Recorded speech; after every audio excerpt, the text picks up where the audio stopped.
자, 성경적 믿음 5번째 나갑니다. 제목은 한 가지만 없는 종교이란 제목으로 오늘 말씀을 나누겠습니다. 한 가지요.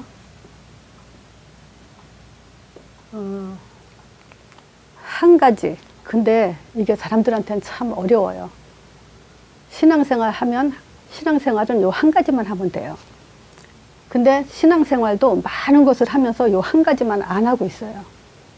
그렇다면 한 가지만 안 되면 모든 게 안 된다는 거예요. 모든 게 다 되는 것 같아도 이 한 가지가 안 되면 사실은 다 실패하게 돼 있어요. 하나님은 많은 것을 얘기하지 않았어요. 우리에게 많은 것을 요구하지도 않았어요. 우리의 감정, 생각, 체험, 경험 다 필요 없어요. 딱 한 가지, 사도행전 1장 8절이에요. 그래서 지금 기독교 우리가 알다시피요. 우리처럼 이렇게 부족하고 연약하고 배경 없는 사람들이 왜 여기 사도행전 1장 8절에 몰두하냐. 우리 현장을 봤잖아요. 정말 이게 한 가지가 없잖아요. 그래서 저는 그래요. 하나님은 이 복음 하나로 모든 시작과 끝을 가졌기 때문에 우리는 정말 구원받았다면 우리의 삶의 전 목적이 이 한 가지를 향해서 가야 된다고 봐요. 자, 그래서 지금 여기서 성경 구절 하나만 에스겔서 14장 12절에서 20절 요게 지금 무슨 내용이냐면요. 예루살렘이 멸망될 거라는 것에 대해서 지금 말씀하고 있어요. 자, 에스겔서 한번 볼까요? 에스겔서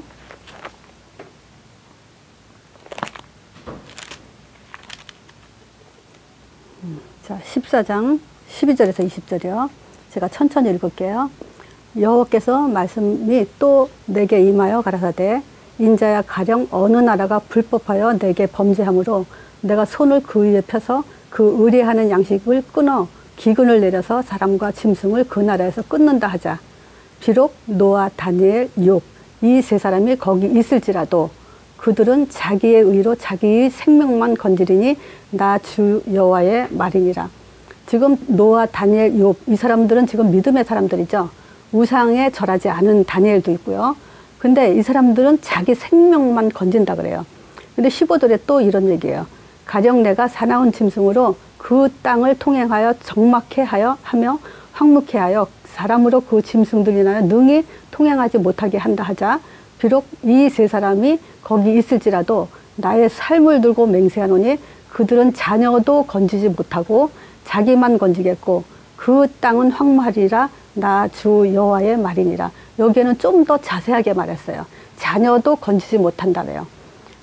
이 얘기를 또 세 번째 해요. 가령 내가 칼로 그 땅을 임하게 하고 명하기를 칼과 이 땅에 통행하라 하여 사람과 짐승을 거기에 끊는다 하자. 비록 이 세 사람이 거기 있을지라도 나의 삶을 두고 맹세한대요. 그들은 자녀도 건지지 못하겠고 자기만 건지리라. 나 주 여호와의 말이니라. 20절까지 또 읽으면요. 또 그 말이 또 나와요.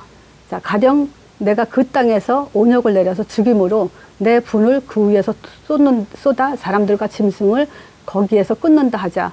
여기에는 이제 진노가 뭐냐면 하나님의 자기의 분이라고 얘기를 해요. 화라고 얘기를 해요. 근데 비록 노아, 다니엘, 욥 거기 있을지라도 나의 삶을 두고 맹세하노니 그들은 자녀도 건지지 못하고 자기의 의로 자기의 생명만 건지리라. 나 주 여호와의 말이라 하시니라. 즉 기독교가 지금 신자들이 자기는 구원받았겠죠. 영접, 십자가 이 사실을 알고 영접해서 하나님 자녀가 됐을지라도 거기까지라는 얘기죠.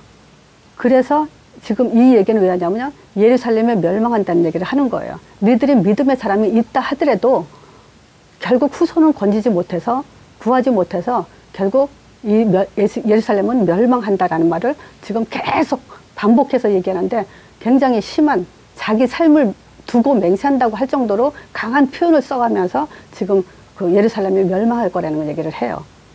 그래서 우리는 진짜 잘 믿는다고 착각하시면 안 돼요. 사도행전 1장 8절 이 한 가지가 안 되면요. 나는 잘 믿는다 할지라도 후손은 다 명하면 그건 결국 잘 믿는 게 아니에요. 그래서 또 반복해서 얘기하는데요. 신앙생활 잘한다고 잘하는 게 어떤 게 잘하는 건지 알아야 돼요. 진짜 우리가 전도자 삶으로 올인하지 않으면요. 신앙생활에 잘했다는 결론을 얻지 못해요. 자, 그래서 제가 지금 이 성경적 믿음을 계속 얘기하는 것은요, 지금 성경 66권을 잘 정리 잘한 것이 한마디로 말하면요, 구원의 길이에요. 원래 인간, 또 그 원래 인간에게 닥친 근본적인 문제, 그 문제 때문에 인간이 어떻게 지금 살아가고 있고, 그래서 그 속에서 빠져나오려면 하나님은 무슨 답을 줬고, 또 그 답으로 인해서 우리들이 어떤 축복을 받았는지, 결국 성경은 그 얘기를 하고 있는 거예요. 근데 이 사실을 지금 신자들이 자기 것도 안 돼 있고, 알죠. 자기 것도 안 돼 있는데, 알긴 하는데 자기 게 안 돼 있고, 그 다음에 뭐냐, 그것을 자손들에게 넘겨주질 못하고 있어요. 지금 제가 주변에 지금 이 전도하자는 사람 많이 또 봐요, 주변에. 근데 그분들도 보면 전도 구원의 길까지는 해요. 근데 그 다음 단계를 또 못해요.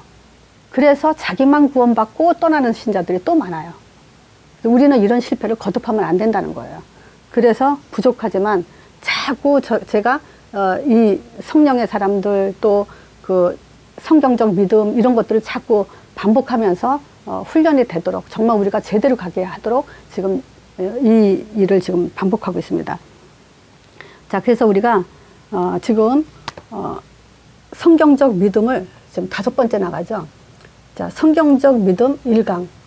이걸 좀 복습을 하면요, 여기서 제목이 뭐냐면 믿음 가진 종교인 얘기했어요.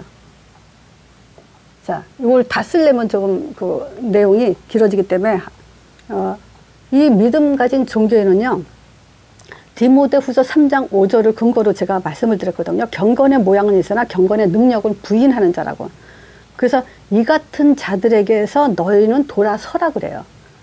그러니까 우리는 사람을 서로 원네스가 되고 사랑하고 서로 같이 가야 되는 건 맞아요. 근데 경건의 능력을 부인한 자에게선 돌아서야 돼요. 내가 살아야 될 길은 뭐냐면 정말 믿음을 갖고 전도자의 삶으로 올인하는 사람한테 가야 내가 살아요.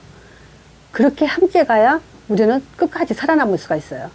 근데 사람들은 우린 교회 안에서 정말 믿음 좋은 것 같은데 실질적으로 믿음도 없고, 폼은 그럴듯한데 실제 뒤로 돌아보면은 너무나 육신적인 사람들이 많죠. 자, 이런 데서 빨리 우리는 돌아서야 돼요. 그래서 우리는 빨리 창세기 3장 속에서 나를 발견해야 된다, 이 얘기를 했어요. 왜냐면요, 굉장히 사람들이 율법적이에요. 그 율법적이란 증거가 뭐죠? 사람들의 허물을 자꾸 지적하는 거예요. 자, 그리고 사람들이 자꾸 신비적으로 얘기해요. 이 신비적인 근거는 뭐냐면 자꾸 감정, 자기 감정과 여기에 빠져 있죠. 어떤 체험. 자, 2번째, 헌신은 잘하는데 자기가 하고 싶은 것만, 요것만 하는 사람들이죠. 자, 그리고 4번째가 뭐냐? 교만이요. 결국 교만은 질서 파괴죠. 위아래가 없고. 자, 신자들의 믿음 가졌다고 하는 사람이 경건의 모양을 갖고 있으나 경건의 능력을 부인하는 자들은 결국 뭐에 빠져 있냐면 이런 데 빠져 있는 거예요. 이건 창세기 3장 속에 있다는 얘기예요. 자, 이 창세기 3장은요, 죄죠. 그래서 이런 것들은 지금 자기가 율법적이고 신비적이고 헌신적이고 교만하다는 것을 알면서도 계속 가는 사람이 있고, 모르면서 가는 사람이 있다고 1강에서 한 얘기예요. 자, 2강은요, 원죄를 모르는 종교인. 여기서는요, 정말 창세기 3장의 심각성을 모르는 거예요. 어느 정도 심각하냐? 하나님이 죽으실 만큼 그 정도로 심각한 건데 우리는 이 창세기의 심각성을 너무 모르고 있어요. 자, 창세기 3장의 심각성은 뭐라 했죠? 하나님 낯을 피해 있죠. 그것도 동산에 선을 할 때 하나님이 이제 거니시면서 하나님의 음성을 듣고 피했어요. 그냥 피한 게 아니에요. 하나님의 음성을 듣고도 아담과 하와가 이제 하나님 낯을 피하죠. 자, 우리가 이 말을 듣고는 내가 하나님한테 피했는지 안 피했는지 사실은 나는 안 피했겠지 하고 생각할 수가 있죠. 그건 피했다는 증거가 뭐냐면요. 그 요한복음 19장 30절이에요. 다 이뤘다는데 안 되는 거예요. 자, 이 창세기 3장은 우리한테 그 영적 바이러스를 가진 거예요. 요 창세기 3장 하나만 없애면 모든 지금 그 원죄 또 자범죄 이런 것까지 사실 다 끝난 건데 우리는 사실 이 사실을 몰라서 자꾸 말씀을 들으면서도 우리는 하나님 낯을 피해가는 삶을 살죠. 3강의 핵심은 뭐냐면요. 답 없는 종교예요. 여기서 강조했죠. 자, 창세기 3장 다 끝났는데 내가 안 끝내고 있다. 자, 근데 안 끝낸 거 모른다 그랬잖아요. 왜냐? 지금 창세기 3장 8절에 하나님 낯을 피하면서 뭐 한다 그랬어요? 예배 드리고 말씀 보고 기도하고 헌신하니까 자기는 이제 그 하나님 앞에 있다고 생각하죠. 근데 뭘 보면 알 수 있죠? 방향이 틀린 거예요. 방향이 사도행전 1장 8절로 올인하지 않으면 딴 데가 있는 거죠. 그거를 엘리야를 예를 들어서 얘기를 했죠. 그래서 우리는 빨리 치유받아야 된다. 그 치유받는 방법이 바로 사도행전 8장이라고 얘기를 했어요. 지난주에 4강 상처 속 종교인 얘기했죠. 자, 상처는 뭐라 그랬죠? 사단이 평생을 들고 올무로 공격하는 것이 상처라 그랬어요. 자, 이 상처를 통해서 자존감이 상실되죠. 그래서 열등의식이 자꾸 샘솟듯이 솟아나오죠. 그래서 이 상처 때문에 영적 상태가 길가밭, 돌밭, 가시밭 이런 것이 되죠.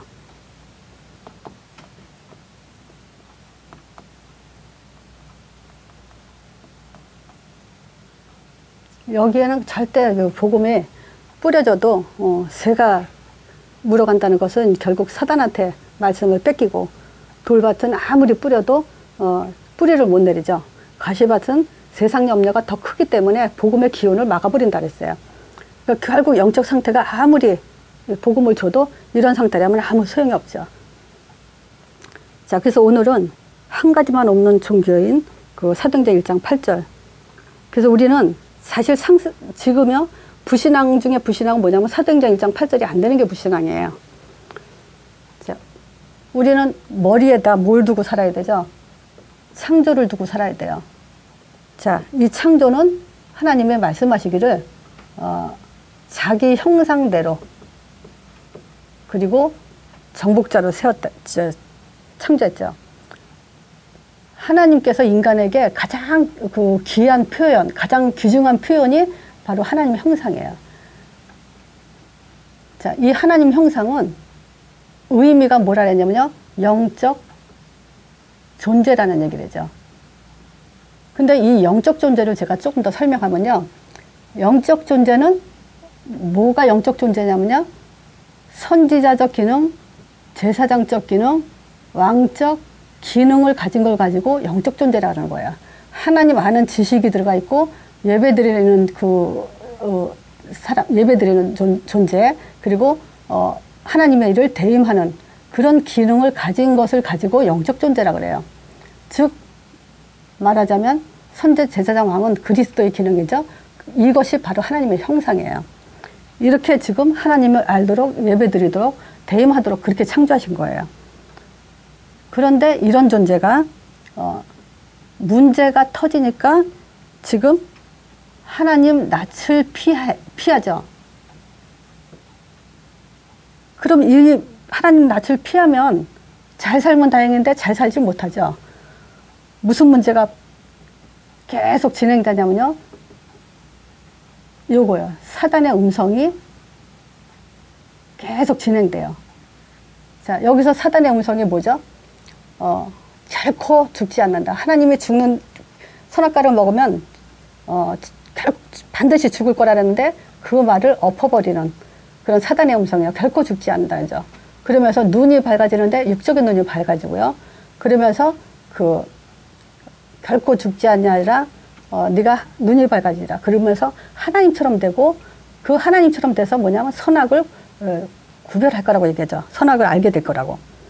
결국 이것이 지금 모든 이 세상의 모든 인간들이 사단의 음성 속에서 살기 때문에 하나님과 말씀에 거꾸로 갈 수밖에 없어요. 그러니까 말하자면 이 하나님의 음성이 지금 각인이 된 세상이죠. 사단의 음성이 각인되다 보니까요.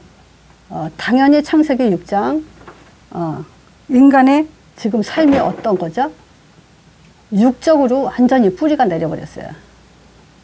그래서 자기 모양 좋은 대로, 내 생각에 좋은 대로, 내가 하고 싶은 대로 이 세상의 모든 선택과 결정을 계속 그렇게 하고 살죠. 그렇게 해서 행복하냐면 절대 행복할 수 없어요.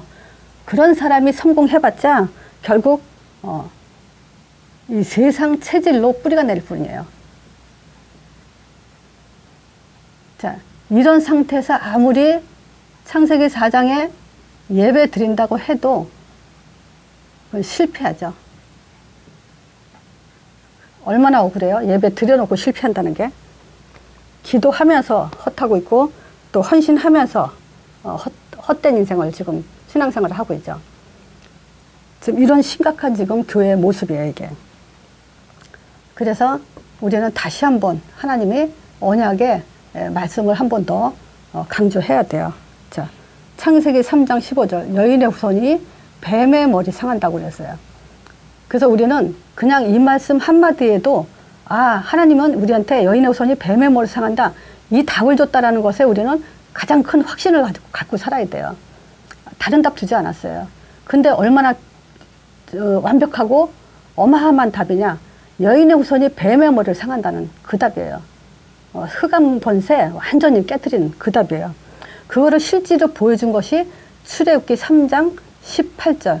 요거를 출애굽기 12장 23절에 여인의 후손이 오기까지 계속 그림자로 보여줬던 양의 피를 실질적으로 모세를 통해서 이거를 직접 보여준 사건이죠.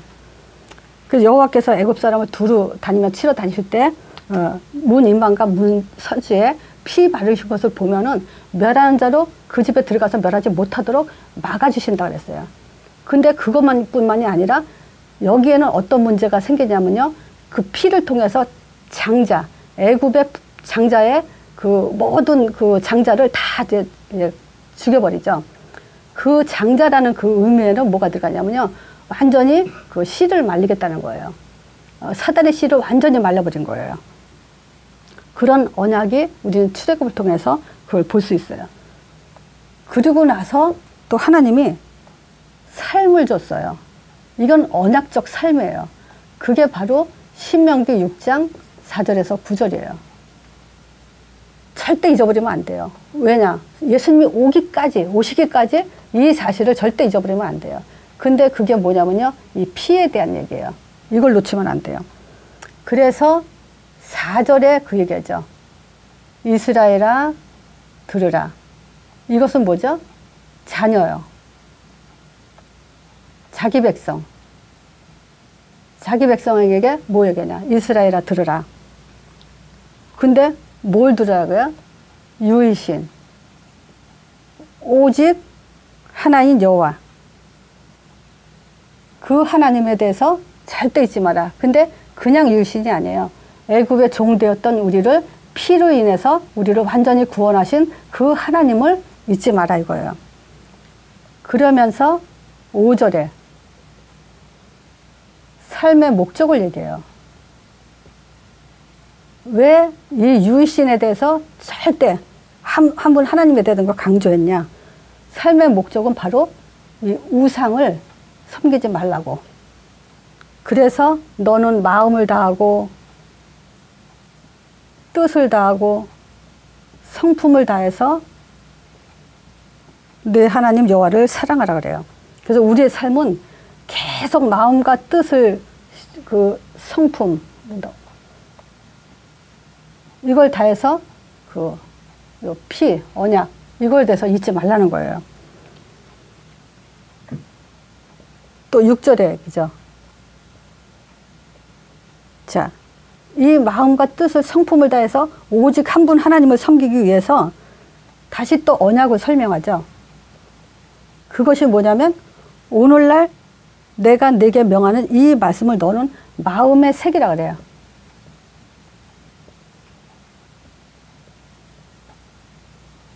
이것은 뭐냐면 영적으로 정신적으로 뿌리를 내리라는 거예요. 그렇게 안 되면 안 돼요. 그래서 신명기는 출애굽하는 이스라엘 백성들한테 제일 먼저 주신 말씀이죠. 7절에 그 얘기하죠. 이 마음에 새긴 것을 자기 대에 끝나면 안 돼요. 그래서 후대에게 전달하라고 그러죠. 자, 뭐라냐. 내 자녀에게 부지런히 가르치며 집에 앉았을 때든지 길에서 행할 때든지 누웠을 때든지 일어날 때든지 이 말씀을 계속 자녀들에게 가르치라 그러죠. 그래서 손목에 새기고 그러죠. 또 손목에 기호로 삼고 미간에 표로 삼고 그리고 문 임방과 바깥문에 계속 그 새기라 그래요. 지속하라 그래요. 지금 구약은 사실은 이 얘기예요.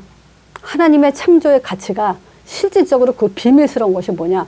선자, 제사장, 왕적 기능을 가진 존재가 문제에 빠져서 하나님을 피하면서부터 계속 그 사단의 음성 속에서 지금 살고 있어요. 그래서 육적 뿌리와 세상 체질로 그렇게 완전히 거꾸로 된 인생이 돼가지고는 예배를 아무리 드려도 결국 하나님이 실패하는 예배를 드리고 있죠. 우리는 다시 하나님은 이 언약을 주면서 계속 뭐냐, 이 삶을 이렇게 살으라고 얘기를 해요. 이렇게 안 되면 안 돼요. 이렇게 안 되면 결국 전도자의 삶을 갈 수 없어요. 자, 그래서 이 언약 되신 분이 우리 인생에 해답으로 오셨어요. 그래서 지난주에 그랬었죠? 이 오신 분이 요한복음 1장 18절에 하나님은 본래 본 사람이 없어요. 근데 독생하신 하나님이 나타났다 그러죠. 자, 이분이 마태복음 4장 19절에 두 가지 얘기했다 그러죠. 따라와라, 사람 낚는 어부가 되게 한다. 그럼 뭐겠어요? 사람 낚는 어부가 되게 한다는 것은 씨 뿌리는 자, 요 씨 뿌린 자로 인생을 살게 하겠다는 거예요. 그러면서 하나님이 보여주신 것이 아까 또 말한 것처럼 길가에 떨어질 수가 있다. 돌밭에 떨어질 수가 있다. 또 가시밭에 떨어질 수가 있다. 그러면 지금 이 세상에는 신자들 중에서 길가가 있고 돌밭이 있고 가시밭이 있다는 얘기예요. 그러면 사역자인 우리가 길가가 돼서는 사도행전 1장 8절에 오지 못해요. 내가 돌밭이면요, 가시밭이면 절대 사도행전 1장 8절 거기 갈 수가 없어요. 이렇게 길가에 뿌려지고 돌밭에 뿌려지고 가시밭에 떨어지니까 당연히 답이 없는 사람들에게는 뭐냐면 율법, 신비, 헌신, 사랑 이런 것들로 갈 수밖에 없어요. 그래서 이 체질 못 벗으면 이 체질로 절대 갈 수가 없어요. 그래서 지금 실패한 신자들의 모습을 볼게요.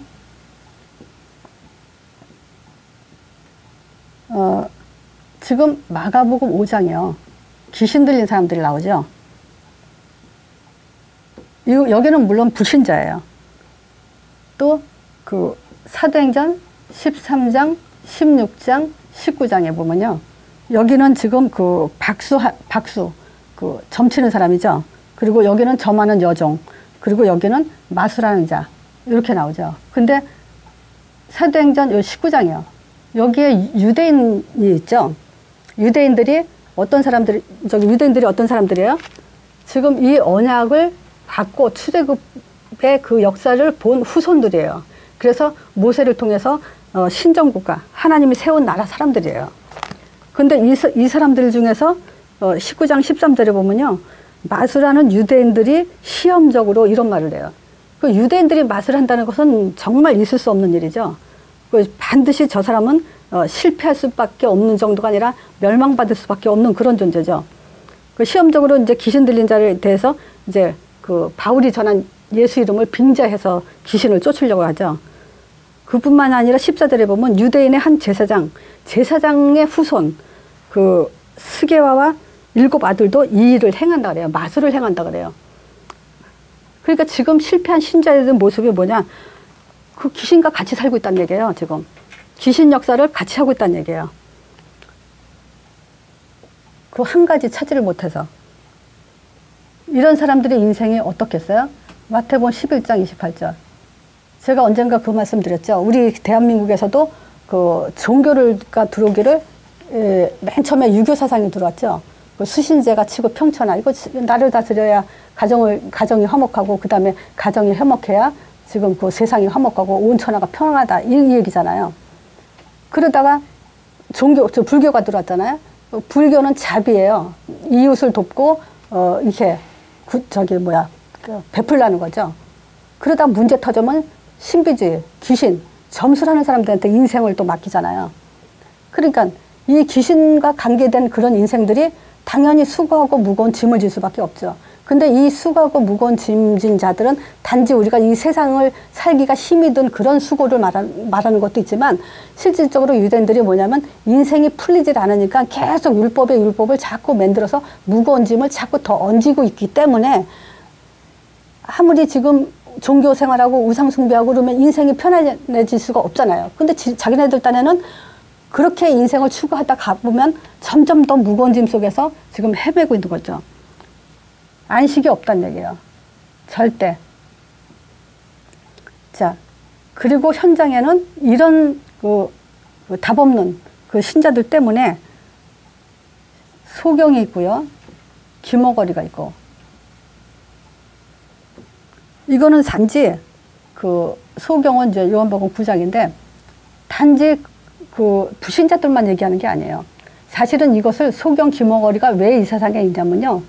야, 너희들이 소경이 없다면 우리는 소경이 뭔지 모르죠. 귀머거리가 없다면 네가 듣긴 들어도 못 듣는다. 이걸 모르겠죠. 그러니까 소경과 귀머거리라는 그 실체를 불신자 통해서 만들어 놓고 너희들이 지금 아무리 말씀을 듣는데 소경이 돼 있고 귀머거리가 돼 있다. 그래서 사도행전 28장에 보면 오히려 이런 사람들이 와서 도리어 그 고침을 받을까 하나님이 싫다고 할 정도로 그렇게 지금 신자들이 소경이 돼 있고 귀머거리가 돼 있다는 것을 지금 말하는 거예요. 실패는 왜냐? 신자들이 말씀을 듣는데 못 보고 못 알아들어요. 그게 이제 우리가 현장을 불신자를 통해서 또 볼 수 있는 거죠. 자, 그뿐만 아니라 사도행전 8장 4절에서 8절이요. 여기에 안진뱅이가 있어요. 또 중풍병자. 또 이 안진뱅이 중풍병자를 통해서 우리가 뭘 봐야 돼요? 신자들이 답이 없으니까 안진뱅이로 불신자 살리지 못하죠. 나가질 못해요. 가서 말해줄 수 없어요. 또 마음은 전도하고 싶은데 마음과 생각, 또 육이 따로 놀아요. 마음은 해야 되는데 지금 몸은 안 나가고 결국 이런 모습들이 지금 실패한 신자들의 모습이라는 거예요. 결국 이 사람들이 마태복음 27장 25절 후손에게 무엇을 전달하겠어요? 결국 복음을 핍박하는, 복음 모르면요 복음을 오히려 핍박해요. 중이 복음을 핍박하지 않아요. 기독교 안에서 핍박을 하죠. 자, 이런 실패한 신자의 모습이에요. 그래서 오늘도 우리가 강조해야 될 건요, 오직 성령에 대해서.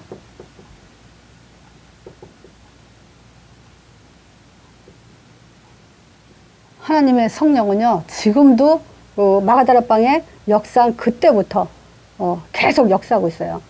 자, 베드로는 마가다라방에서 성령을 받은 사람이죠. 근데 누가 더 크게 쓰임 받았어요? 바울이잖아요. 그렇다면 바울은 마가다라방에 오순절날 임한 그 성령 같이 받지 않은 사람이에요. 나중에 받았죠. 부활하신 예수님 만나고 나서. 그런데 베드로는 바울보다 더 크게 쓰임 못 받은 것은 무엇 때문이죠? 체질 때문이잖아요. 그 체질이 벗어진 바울은 이 사도행전 1장 8절 로마도 보아야 하리라라는 그 하나님의 가슴을 전도라는 그 땅끝이라는 것이 더 박힌 바울에게 성령의 역사는 더 크게 했다는 얘기예요. 그죠? 동일하게 역사예요. 근데 정말 그 땅끝이라는 걸 보는 사람에게는 더 크게 역사한다는 거예요. 그건 지금 우리도 마찬가지예요. 저는 이거를 정말 사실적으로 믿어요. 왜 바울이 거기까지 했냐?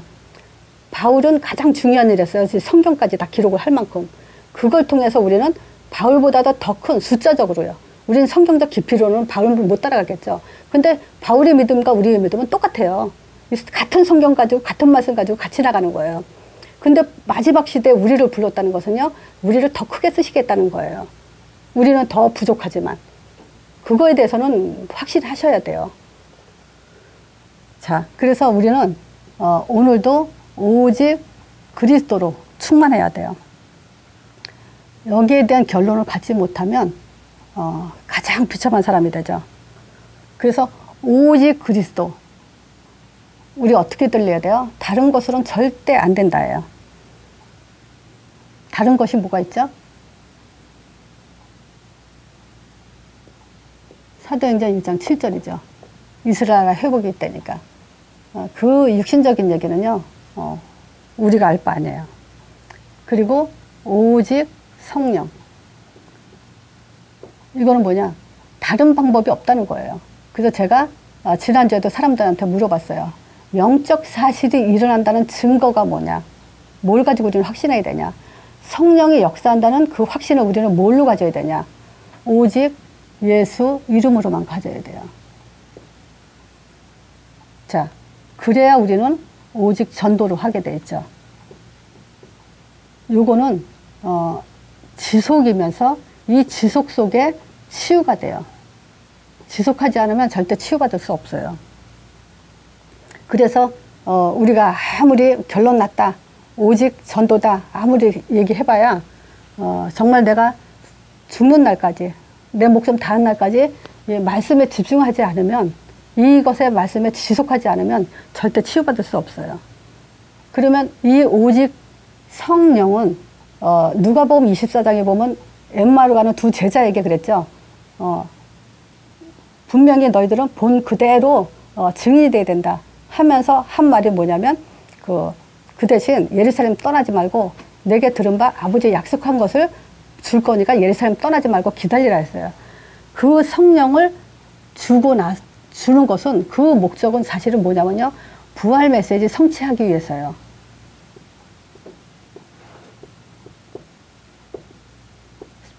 그것은 이 부활 메시지는 모든 사복음서의 마지막 장에 있어요.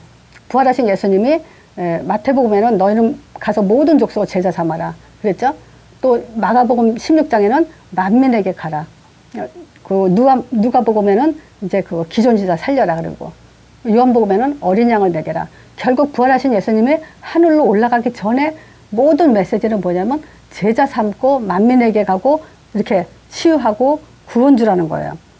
그래서 오늘 부활의 메시지는 마태복음 28장인데요. 그 성경 구절은 안 쓰고 여기서 뭐라 하냐면요. 하늘과 땅의 모든 권세를 내게 주셨으니 그래요. 그래서 그러면서 너희는 그러죠. 그러면 이것은 뭐냐면 요원화예요. 그러면 이 요원은 바로 하늘과 땅의 모든 권세를 가진 게 무엇인지 하늘의 비밀과 땅의 비밀을 가진 자를 요원이라고 그러죠. 그래서 이런 사람을 가지고 뭐냐? 이 사람은 가장 성령 충만한 자다. 자, 그리고 가서. 이 말은 뭐냐면 가는 모든 곳, 지역이죠. 지역화. 이 성령 충만한 역사가 일어났을 때 15나라 전도의 문이 열렸죠. 반드시 성령 충만한 요원은 어딜 가든지 전도의 문을 열게 되고 그 사람은 바로 거기 가서 지역화를 이루어야 돼요. 그래서 가는데 가라 그랬는데 못 가는 건 뭐죠? 문제 때문에 못 가요. 그래서 문제에 묶이지만 않으면 갈 수 있죠. 그래서 요원은 성령 충만한 답 중에 하나가 이 문제에 묶이지 않는 그런 자를 성령 충만이라고 그러죠. 그래서 또 모든 족속으로 제자화죠. 그래서 사도행전 2장에는 3,000 제자가 몰려들었죠. 자, 네 번째. 그래서 이 모든 족속, 즉 제자화는 사실상 하나님이 이 땅에서 자기 뜻을 이루는 통로예요. 제자는 하나님의 뜻을 이루는 통로다. 그래서 우리는 그걸 확신해야 돼요. 나는 하나님의 뜻을 이루는 통로다. 하나님의 복을 전하는, 그리고 심판을 전하는 그런 통로다라는 것에 대해서 답을 가지셔야 돼요. 세례를 주고, 이거는 교회화죠. 즉, 이 교회를 통해서 현장을 정복하게 됐어요. 아무리 메시지 좋고 혼자 똑똑해도요, 절대 한 사람을 통해서 현장 정복하지 않아요. 하나님은 세상 복음화를 교회를 통해서 이루세요. 그래서 우리는 교회를 세우고 지키는 자. 아담 보고 그랬죠? 에덴 동산에 이끌어서 에덴 동산을 다스리고 지켜라 그랬죠. 그것을 지금 우리가 하고 있는 거예요. 자, 세례를 주고 가르쳐 지키게 하라. 즉 양육하죠. 이것이 뭐냐면요, 말씀 성취예요. 그래서 재생산하는 자, 지속하는 자. 여기다 쓸게요. 자, 그래서 지금 이 부활 메시지는 실제 지난주에 했잖아요. 이 사도행전 2장에 5가지. 똑같은 얘기예요, 이게. 하나님은 지금 우리에게 마가다락방에 임한 이 성령 충만의 5가지, 성령 충만은 전도를 향하게 있고요. 이 전도는 결국 그 제자를 찾기 위한 거고, 그 제자를 찾아면 현장을 정복하게 되죠. 그 현장 정복은 결국 말씀 성취를 지속하는 것이 현장 정복이 돼요. 그래서 우리는 지금 오직 성령, 반드시 이 부활 메시지를 내 안에 성령이 있다면 이 부활 메시지를 성취하는 자가 돼야 우리는 참응답을 받고 가는 거죠. 그래서 요 한 가지만 하면 돼요.